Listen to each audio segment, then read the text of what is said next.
Բարև ձեզ։ Հայաստանը հիմա կարելի է ասել իսկական աշխարհաքաղաքական խաչմերուկում է։ Ըստ քաղաքագետ Հովսեփ Խուրշուդյանի, այնինչ կատարվում է սովորական քաղաքական ճնշում չէ, այլ շատ ավելի լուրջ բան՝ լայնածավալ հիբրիդային պատերազմ։ Եկեք այսօր միասին խորանանք նրա վերլուծության մեջ, փորձելով հասկանալ այս բարդ մարտահրավերների իրական բնույթը։ Ամեն ինչ ըստ Խուրշուդյանի սկսվեց միանգամից մի հզոր հարվածով։ Նա դա նկարագրում է որպես իսկական լրատվական ցունամի։ Խոսքը նախկին նախագաների կողմից համակարգված մի հարձակման մասին է, որը նրա կարծիքով դարձավ ներկայիս ճգնաժամի մեկնարկային կետը։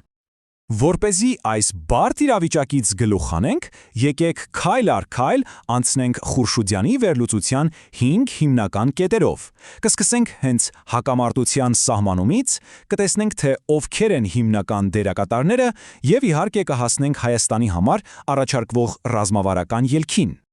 Խուրշուդյանի համար սա ուղղակի ինչ-որ քաղաքական խաղ չի։ Նա պնդում է, որ մենք գործ ունենք Հայաստանի ինքնիշխանության դեմ մղվող հիբրիդային պատերազմի վճռորոշ փուլի հետ։ Իրավիճակը այնքան լուրջ է, որ դրան անդրադարձել է նույնիսկ Washington Post-ը։ Լավ, բայց ինչ է ընդհանրապես նշանակում հիբրիդային պատերազմ։ Պատկերացրեք մի հակամարտություն, որտեղ կռվում են ոչ միայն տանկերով ու զինվորներով, այլև տեղեկատվությամբ, fake news-երով, տնտեսական ճնշմամբ եւ նույնիսկ ներքին գործակալներով պետությունը ներսից քայքայելու համար։ Ահա սա է հիբրիդային պատերազմը։ Ու այստեղ ըստ էության շատ հետաքրքիր պատկեր է ստացվում։ Սա բազմաճակատ հարձակում է, որտեղ զենքերը ոչ թե տանկերն են, այլ օրինակ քաղաքական գործիչները, ֆինանսական հոսքերը, լրատվամիջոցները եւ նույնիսկ հոգեվոր կառույցները, որոնք օգտագործվում են որպես ազդեցության գործիքներ։ Դե լավ, եթե սա հիբրիդային պատերազմ է, ապա հարց է առաջանում, ով է կանգնած այս ամենի հետևում։ Խուրշուդյանը ուղիղ մատնացույց է անում Ռուսաստանին, պնդելով, որ հենց նա է այս հարձակման հիմնական ուժը, որը օգտագործում է տեղական ազդեցիկ դեմքերի իր շահերն առաջ մղելու համար։ Նա կոնկրետ անուններ է տալիս, մատնանշում է օլիգարխների, ովքեր իրենց միլիարդները կուտակել են հենց Ռուսաստանում ու պնդում է, որ նրանք ինքնուրույն չեն գործում։ Ըստ նրա, նրանց ուղակի ստիպում է Կրեմլը միջամտելու Հայաստանի ներքին գործերին։ Ու հենց այստեղ է բացահայտվում Խուրշուդյանի վերլուծության ամենակարևոր փաստարկներից մեկը՝ Ռուսաստանի այսպես ասած երկրակի ստանդարտը։ Նայեք, մի կողմից Ռուսաստանը ճնշում եւ անհրաժեշտության դեպքում ուղակի զոհաբերում է իրենից քաղյալ դաշնակիցներին, իսկ մյուս կողմից հարգանքով է վերաբերվում անկախ, ուժեղ, ռազմավարականորեն դիվերսիֆիկացված խաղացողներին։ Սա դաժան աշխարհաքաղաքական հաշվարկ է, կախվածությունը հավասար է խոցելիության, մինչդեռ ուժը հարգանք է պահանջում։ Եվ այս տրամաբանությունը մեզ բերում է Ադրբեջանի օրինակին, որը Խուրշուդյանը ներկայացնում է որպես դասական օրինակ, թե ինչպես կարող է փոքր պետությունը արդյունավետ կառավարել իր հարաբերությունները Ռուսաստանի պես գերտերության հետ։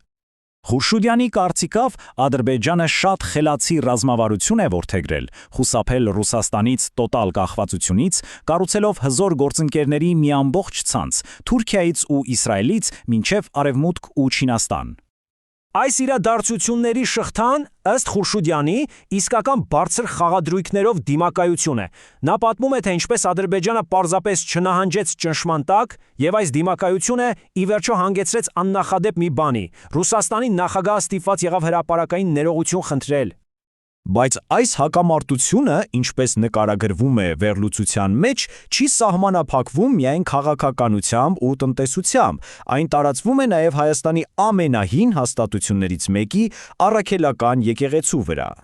Ու այստեղ Խուրշուդյանը շատ կոշտ է արտահայտվում, նա եկեղեցու առաջնորդին մեղադրում է ոչ թե ուղղակի հոգևոր առաջնորդ չլինելու, այլ իշխանությունը կոռուպցիոն ճանապարհով զավթելու մեջ։ Իհարկե, սա աննախադեպ ծանր մեղադրանք է երկրի հոգևոր կենտրոնի ղեկավարի հասցեին։ Լավ, բայց ինչու։ Ինչու է եկեղեցու նկատմամբ վերահսկողությունն այդքան կարևոր դարձել այս մեծ խաղում։ Պատասխանը ըստ վերլուծաբանի շատ պարզ է, որովհետև սա միայն տեղական հաստատություն չէ։ Նա պնդում է, որ եկեղեցու համաշխարհային ազդեցությունը կառավարվում է Մոսկվայից, ինչն էլ այն դարձնում է քաղաքական լծակների հզոր գործիք եւ բնականաբար այս հիբրիդային պատերազմի կարևոր թիրախ։ Դե, եթե իրավիճակն այսքան բարդ է, ապա ո՞րն է ելքը։ Այս ճնշումներին դիմակայելու համար ո՞րն է առաջարկվող հակաքայլը։ Խուրշուդյանը նախանշում է միանգամայն հստակ ռազմավարություն, արտաքին քաղաքականության վճռական շրջադարձ։ Նա նկարագրում է մի բազմափուլ ռազմավարություն։ Ամեն ինչ սկսվում է գործընկերություններ կառուցելուց, հետո անցում է կատարվում միջազգային ներկայության հաստատմանը, իսկ վերջնական նպատակը դա Եվրամիությանը ամբողջական ինտեգրումն է։ Իսկ այս փոփոխության հիմնական շարժիչ ուժը, ըստ Խուրշուդյանի, եղել է հենց հանրային պահանջը։ Տեսեք այս թիվը՝ 60,000 ստորագրություն։ Սա խորհրդանշում է մի հզոր քաղաքացիական շարժում, որը ըստ նրա ուղղակիորեն դրդել է կառավարությանը որդեգրել այս արևմտամետ քաղաքականությունը։ Այսինքն, եթե ամփոփենք, ամբողջ ռազմավարության իմաստը հետևյալն է. Հայաստանը պետք է քաղյալ դաշնակցի կարգավիճակից տեղափոխվի ռազմավարական խաղացողի դաշտ։ Դառնա չափազանց փոխկապակցված, որպեսզի նրան հեշտությամբ զոհաբերեն։ Եվ այս ամենը մեզ կանգնեցնում է մի շատ կարևոր կենտրոնական հարցի առջև. արդյոք փոքր ազգը, որը գտնվում է մեծ տերությունների բախման կիզակետում, կարող է իսկապես կերտել իր սեփական անկախ ճանապարհը։ Այս հարցի պատասխանը թերևս կարևոր է ոչ միայն Հայաստանի, այլև աշխարհի շատ ու շատ փոքր պետությունների համար։ Շնորհակալություն։